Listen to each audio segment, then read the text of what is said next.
할렐루야. 우리는 예수를 믿기에 기적을 믿습니다. 아멘. 그가 세우신다. 그에게 능력이 있다. 그가 세우신다. 그에게 능력이 있다. 라는 제목으로 저와 여러분이 은혜를 나누겠습니다. 성전 건축에 대한 오늘의 본문 말씀입니다. 6장에 보면 솔로몬이 본격적으로 성전을 건축하는 이야기가 나옵니다. 물론 5장서부터 준비하는 과정이 있고 6장서부터 본격적인 성전 건축을 하고 7장에 이르러서 이제는 성전 건축을 완성합니다. 이렇게 5장, 6장, 7장이 성전 건축에 대한 스토리입니다. 어떻게 성전이 그리고 어떤 재료로 그리고 얼마 만에 그리고 어떤 모양으로 성막을 기본으로 해서 기준을 삼고 성막은 보다 더 큰 성막은 이전이라고 했어요. 이동이 가능한 모바일 텐트였고 성전은 돌과 성막은 뭐죠? 텐트고 성전은 건축이에요. 돌과 그리고 백향목으로 만들었어요. 자, 그 내용이 나옵니다. 자, 오늘 이 본 말씀을 통해서 두 가지를 정리해서 나누겠습니다. 설명하겠습니다. 첫째는 이 솔로몬 왕궁에 대해서 7장 1절부터 간략하게 나오는데 12절까지 살펴볼 것이고, 그리고 21절에 나오는 야긴과 보아스, 이 성전 두 기둥의 를 통하여 우리에게 주는 하나님의 은혜를 붙잡기를 원합니다. 첫 번째, 오늘 7장 1절부터 12절에 보면 솔로몬 왕궁이 나옵니다. 7장 1절에 보면 솔로몬이 자기의 왕궁을 이라고 얘기합니다. 그런데 우리가 좀 이렇게 보면 그래요. 5장, 6장, 7장이 성전 건축에 대한 전반적인 이야기인데 갑자기 7장 1절부터 12절까지 솔로몬 왕궁이 끼어들어요. 아주 생뚱맞죠. 이것은 이 열왕기상 저자가 의도적으로 그렇게 했을 거라고 생각을 합니다. 원래라면은 7장 다 끝절에 이제 솔로몬 성전이 다 지어지고 7년 동안 성전이 다 지어지고 솔로몬 왕궁을 14년 동안 만드는 얘기가 이렇게 연대기적으로 순서적으로 나와야 될 텐데, 논리적으로 나와야 될 텐데 성전을 건축하는 그 가운데 한가운데 왕궁을 짓는 스토리가 생뚱맞게 들어간다는 거예요. 부자연스럽죠. 그걸 통해서 우리는 생뚱맞거나 조금 흐름을 잠깐 이렇게 멈추게 하는 그런 스토리 속에서도 하나님의 은혜가 있다는 거예요. 거기에 메시지가 있다는 것을 발견해야 됩니다. 솔로몬 성전은 하나님을 위하여 성전을 건축하기 시작했습니다. 그런데 7장 1절을 보니까 솔로몬이 자기의 왕궁을 14년 동안 건축하여 그랬습니다. 물론 그 왕궁을 비롯해서 여러 가지 부대 시설이 있었겠죠. 여러 가지 그 왕궁을 중심으로 해서 그 부속 건물들이 많이 있을 거예요. 그런데 8절에 보니까 솔로몬이 건축할 왕궁은 그 주량 뒤 다른 데에 있으니 그 양식이 동일하며 솔로몬이 또 그가 장가든 바로의 딸을 위하여 집을 지었는데 이 주량과 같더라. 우리가 이 성전 건축에 대한 스토리 이야기가 쭉 나오면서 솔로몬 왕궁의 이야기가 섞여들 때 우리는 어떤 복선을 발견해야 돼요. 왜 저자가 생뚱맞게 솔로몬 성전의 주는 가정 속에서 왕궁 이야기가 나왔는가? 우리는 이미 뒤에 과정을 다 알고 있습니다. 그러기에 이 저자가 의도하는 것을 발견할 수 있어야 될 것입니다.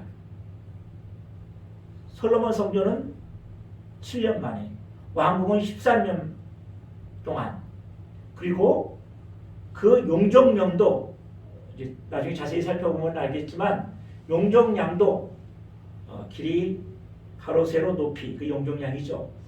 성전의 4배가 됩니다. 기간도 2배나 되고 부대실도 확실히 많습니다. 왕궁이 더 크다고 해서 그게 뭐 죄가 되느냐? 그렇지 않습니다. 그런다고 말하는 것이 아니라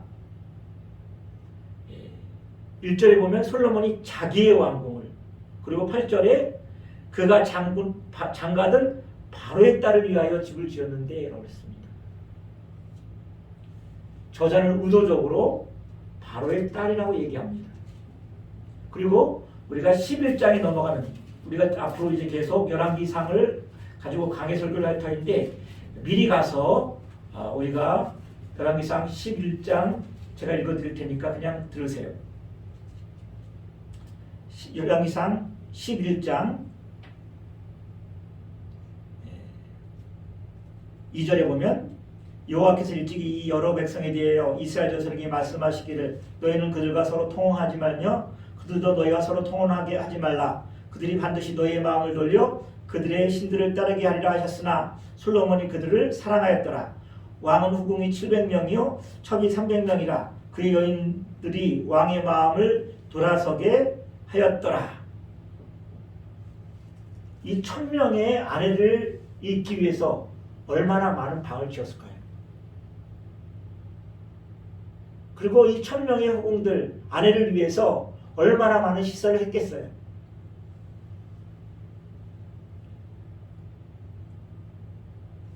여기에서 우리가 열왕기서 저자의 심한 우려와 그리고 앞으로 닥칠 솔로몬의 종말을 예고하는 거예요.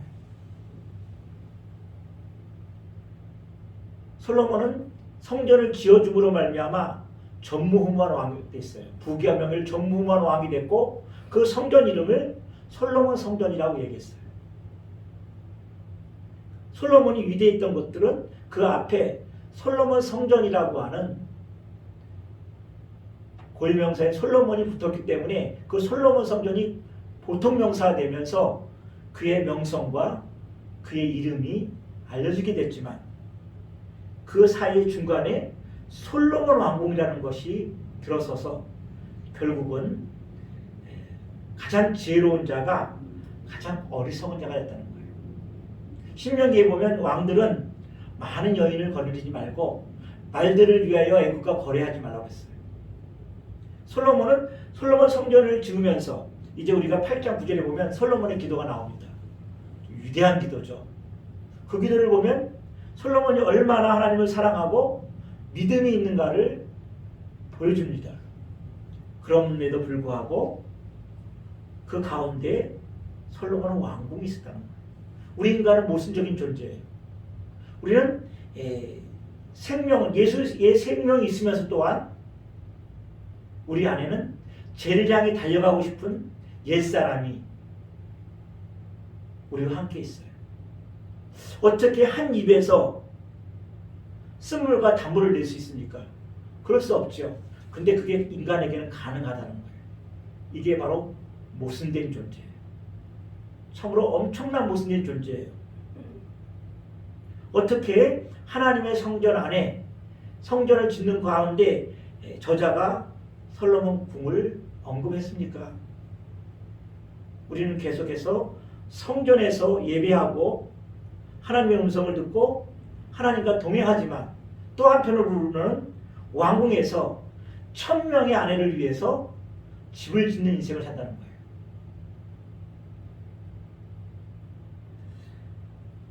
복음서에 보면 모래 위에 세운 집이 있고 반석 위에 세운 사람이 있어요. 모래 위에 세운 것은 금방 세워요. 그러나 바람이 불고 비바람이 불고 창파가 불면 다 써내려 날아가고 반석 위에 세운 집만이 남아있어요. 바로 이 반석이 예수 그리스도를 말하는 것이죠. 우리는 늘 이스라엘에 살면서 바벨탑의 환상을 가지고 살고 있어요. 아담과 하와의 첫째 아들이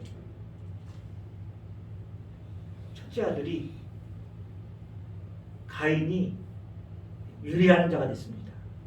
하나님께서 넌 유리하라, 방황하라 할 때 그가 제일 먼저 한 일이 뭡니까? 하나님을 떠나 동쪽으로 가서, 동쪽은 항상 세상을 말하는 거예요.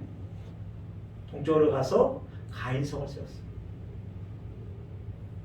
그리고 그 이름을 자기의 아들 이름을 따서 에녹을 따서 에녹성이라고 얘기를 합니다. 동명이인이죠. 우리가 죽음을 보지 않고 승천한 에녹과 동명이인인데 자기를 위하여 성을 쌓았어요. 인간은 늘 하는 일이 자기 성을 쌓는 거예요. 인간에게 가장 시급하게 와닿는 것이 무엇이죠? 안정이에요. 안전이에요. 물론 우리 인간에게 안정과 안전이 보장되지 않으면 늘 불안하죠. 초조하죠. 가인은 하나님께서 너는 유리하는 자다. 유리할 때 복이 있었어요. 왜냐하면 늘 불안하기에 하나님을 찾을 수밖에 없어요. 늘 불안하기에 하나님께 은혜를 구할 수밖에 없어요. 그런데 우리 인간은 하나님이 주시는 은혜보다는 지금 당장 눈에 보이는 안전과 안정이 편해 보여요. 그래서 그는 더 이상 유리한 자가 되지 않습니다. 하나님께서 가인에게 유리하는 자가 되라, 방황하는 자가 되는 것은 무엇이냐면 네가 방황할 때, 헤맬 때 비로소 나를 찾게 된다는 거죠. 그게 은혜였는데 그게 싫다는 거예요. 인간은 노아의 홍수 이후에 그들은 스스로 자신을 지키기 위해서 우리가 흩어짐을 면하자. 그래서 진흙을 이어서 성을 쌓기 시작해요. 바벨탑이죠. 인간은 계속해서 자신을 위해서 바벨탑을 쌓고 있는 거예요. 바벨탑. 솔로몬은 자기의 왕궁을 13년 동안 건축했어요. 바로의 딸을 왜 장가들었냐면 애국은 최고의 강국이에요. 하나님도 의지하지만 그래도 또 한 군데 보험을 들어놓은 거예요. 애국과 결혼 정책을 통해서 안전과 안정을 보장받기를 원해요. 그래서 바로의 딸을 위해서 집을 지어주는 거예요. 인간은 늘 하나님을 의존한다고 하지만 전적으로 의존하지 않아요. 한 발만 들어놓고 나머지 발은 따로 의존할 곳을, 보험에 들 곳을 찾아다녀요. 이것이 바로 인간의 비극이에요. 가장 똑똑하다고 하는 솔로몬도 안전이라고 하는 트랙 속에 갇혀서 결국은 우리가 이제 계속 11장에 넘어오면 알죠. 그의 종말이 얼마나 그가 어리석음으로 말미암아 그의 아들 르호보암이 나라를 두 조각에 나겠어. 우리가 다윗 그러면 감동이 있어요. 그는 늘 쫓겨다니는 신세였어요. 그리고 늘 그에게 전쟁이 있었어요. 그러나 그는 늘 어떤 의식이었냐면 나는 양이다. 양은 어떤 존재예요? 항상 의존하지 아니하면 안 되는 존재예요. 자기 스스로 자신의 안전을 보장 못해요. 늘 목자의 도움이 필요한 존재가 양이에요. 여호와는 나의 목자시니 내게 부족함이 없으리로다. 자신이 왕이면서도 자신은 늘 양이라는 의식을 갖고 있었어요. 하나님이 아니면 나는 지킬 자가 없다는 의식이었어. 그러나 솔로몬은 어떻습니까? 다윗 왕이 다 세워놓은 왕국이에요. 다윗이 다 건축 성전을 위해서 준비할 수 있는 모든 재료들 그리고 불을 축적해 두고 그리고 히람 왕에게도 좋은 관계를 유지해 놨어요. 그런데 그는 14년 동안 자기와 바로의 딸을 위해서 왕궁을 세웠어요. 1000명의 아내를 위해서 1000개의 집을 만들었겠죠.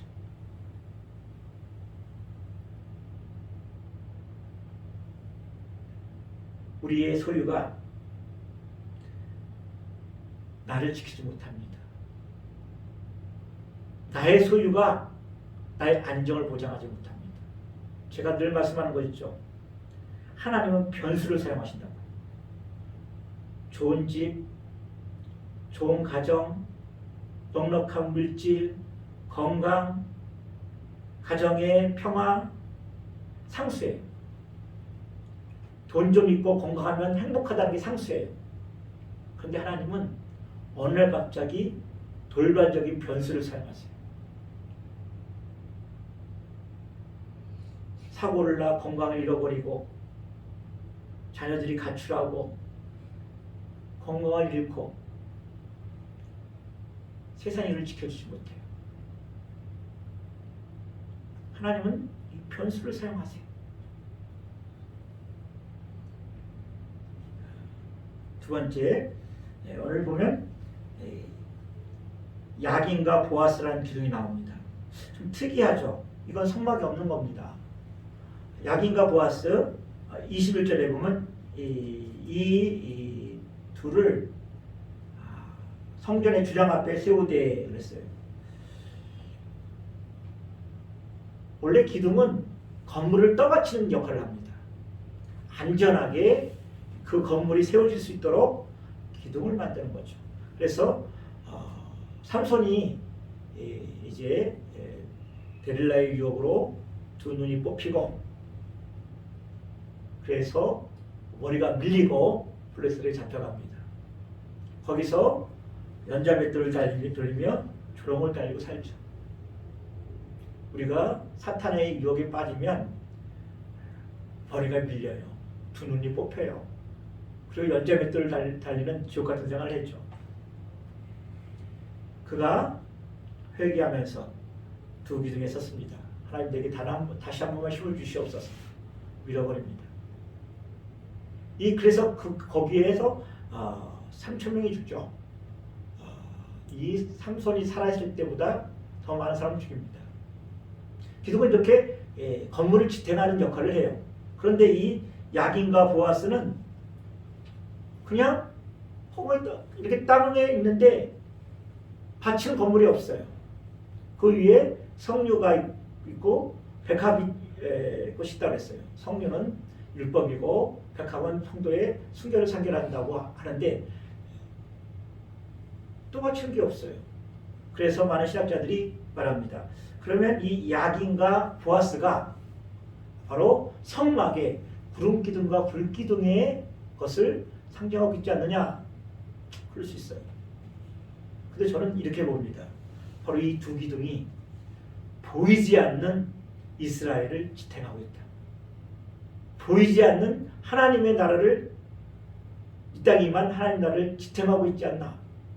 바로 오늘 이 두 기둥이 교회를 지탱하고 있지 않는가. 그리고 이 두 기둥은 야긴은 그가 세운다. 보아스는 그에게 힘이 있다. 그러므로 이것이 하나님 이 교회 바로 하나님의 말씀과 성령의 두 기둥이라고 저는 생각을 합니다. 하나님의 교회를 지탱하는 것은 눈에 보이는 두 기둥이 아니라 그가 세운다 뭘로요? 하나님의 말씀으로. 그에게 능력이 있다. 성령의 능력으로. 그래서 교회는 늘 하나님의 말씀이 선포되어야 되고 성령의 인도함이 있어야 돼요. 그것이 없으면 하나님의 교회가 지탱할 수 없음을 보여주는 것입니다. 휴대적인 예로 보아스라는 사람이 있죠. 이방여인 룻이 남편을 잃고 시어머니 나오미와 이방에서 돌아옵니다. 이 나오미와 그 남편이 두 아들이 가문피에서 모압으로 갔다가 남편 잃고 시아버지 잃고 나오미는 자기 아내 룻을 데리고 이방 여인 룻을 데리고 고향으로 돌아옵니다. 그때 나오미가 돌아왔다 할 때 나오미가 그렇습니다. 나오미는 기쁨의 뜻이죠. 근데 나를 기쁨이라고 하지 마라. 나는 지금부터 말하라. 고통이라는 거예요. 거기서 보여주는 것이 무엇이냐면 그가 멀리 떠났다 할지라도 하나님께 돌아오면 베들레헴 돌아오면 베들레헴이 무엇이죠? 벳이라고 하는 것이 히브리어로 집이란 뜻이에요. 레헴은 뭐냐면 떡이래요. 바로 떡집. 한마디로 말하면 우리가 먹을 걸 공급해 주는 집이라는 거예요. 그가 돌아왔습니다.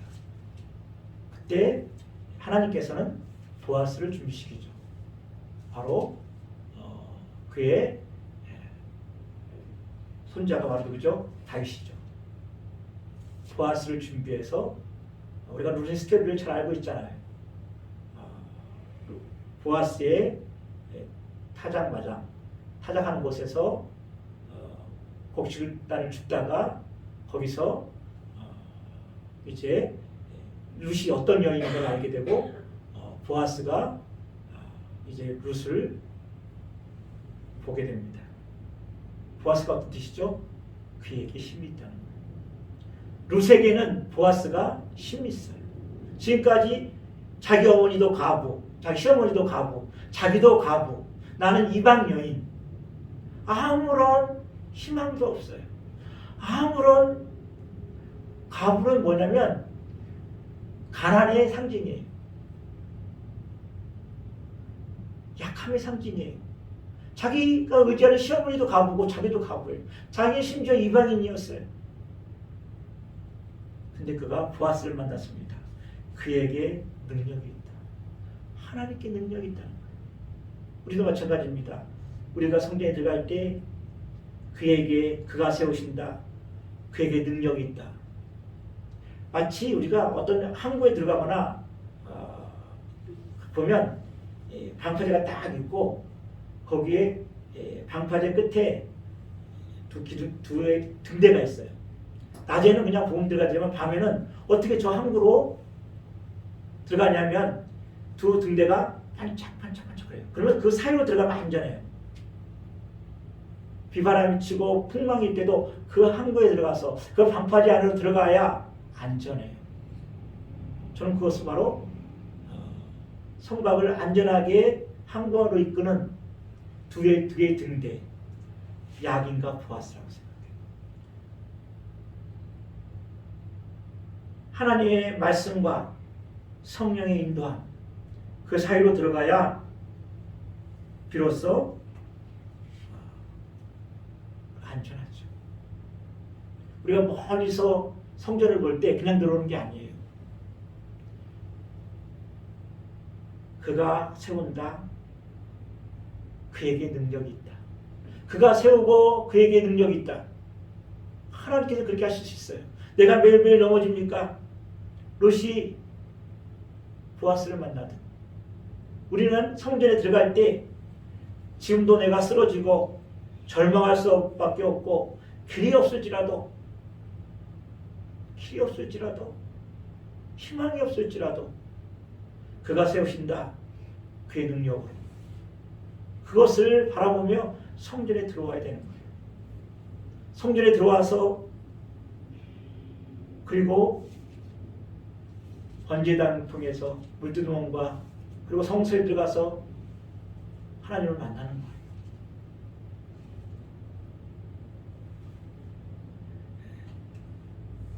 계시록 제가 찾지 마세요. 제가 읽어드릴까요? 계시록 3장 7절에 보면 빌라델피아 교회 소아시아 교회 7개이죠. 요한계시록 첫째 시작할 때 소아시아 교회 7개에 보내는 편지로 시작을 합니다. 소아시아 7교회 에서보드 삽빌라 첫머리를 열어냈죠.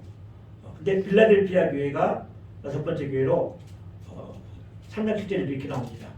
빌라델피아 교회의 사제에게 편지하라. 거룩하고 진실하사 다윗의 열쇠를 가진 시 곧 열면 닫을 사람이 없고 닫으면 열 사람이 없는 그가 이를 때 볼지어다 내가 내 앞에 열린 문을 두었을 때 능히 닫을 사람이 없으리라. 내가 내 행위를 하노니 내가 작은 능력을 가지고도 내 말을 지키며 내 이름을 배반하지 아니하였도다. 보라 사탄의 해당 곧 자칭 유대인이라 하나 그렇지 아니하고 거짓말하는 자들 중에서 몇을 내게 주어 그들로 와서 내 발 앞에 절하게 하고 내가 너를 사랑한 줄을 알게 하리라. 자 이제 계속 보세요. 내가 나 인내의 말씀을 지켰은즉 내가 또한 너를 지켜 시험의 때를 면하게 하리니 이는 장차 온 세상에 임하여 땅에 거하는 자들을 시험할 때라. 내가 속히 오리니 내가 가진 것을 굳게 잡아 아무도 내 멸령화를 뺏지 못하게 하라. 이기는 자는 내 하나님 성전에 기둥이 되게 하리니 이기는 자는 내 하나님 성전에 기둥이 되게 하리니 그가 결코 다시 나아가지 아니하리라. 내가 하나님의 이름과 하나님의 성 곧 하늘에서 내 하나님께로부터 내려오는 새 예루살렘의 이름과 나의 새 이름을 그 위에 기록하리라. 귀 있는 자는 성령이 교회들에게 하시는 말씀을 들을지어다. 빌라델피아 교회, 이 빌라델피아 7교회는 책망도 있고 그리고 하나님의 칭찬도 있고 책망이 있는데 빌라델피아 교회는 책망이 없는 교회예요. 그런데 이 빌라델피아 교회에 약속하시는 것이 무엇이냐면 하나님 성전의 기둥이 되게 하리라. 그리고 그 기둥에는 바로 하나님의 이름이 있어요. 그 기둥을 준답니다. 우리 영광세교회에 하나님께서 하나님의 이름을 둔 교회, 하나님의 이름을 두었으니 누구도 이기지 못해요. 빼앗지 못해요. 이것이 예수님께서 성령께서 빌라델피아 교회에 약속한 거예요. 빼앗지 못한다. 우리 교회를 지탱하고 있는 것, 많은 사람들이 그것을 성도라고 해요. 많은 성도들이 모이면 아무래도 교회 규모가 커지고 안정이 되겠지. 그럴 수 있습니다. 그런데 그게 아니죠. 교회는 하나님의 말씀과 늘 진리의 말씀이 선포되고 성령의 인도하심을 받는 교회야 바로 진리의 기둥이 서서 바로 하나님의 이름이 새겨진 기둥이 되게 하시는 거예요. 하나님의 이름이 있기에 예수 그리스도의 이름이 있기에 누구든지 예수 그리스도의 이름으로 내 이름으로 기도하면 무엇이든지 드린다고 했습니다. 기도의 응답이 있는 교회, 하나님의 예배가 연락되는 교회, 바로 야긴과 보아스가 바로 보이지 않는 성도들을 떠받치고 있고 한 사람 한 사람이 성전인 우리들을 떠받치고 있고 그리고 하나님의 말씀과 성령의 인도함을 받은 그 성도 각각 성전들이 교회에 있는 교회가 바로 하나님의 교회요. 하나님의 기둥과 그 이름이 적혀져 있는 기둥이라는 거예요.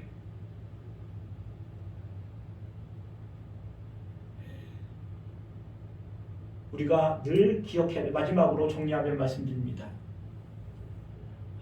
이제는 보아스도 야긴도 보아스라는 눈에 보이는 기둥이 없습니다. 이제는 번제단과 성전이 있어서 짐승의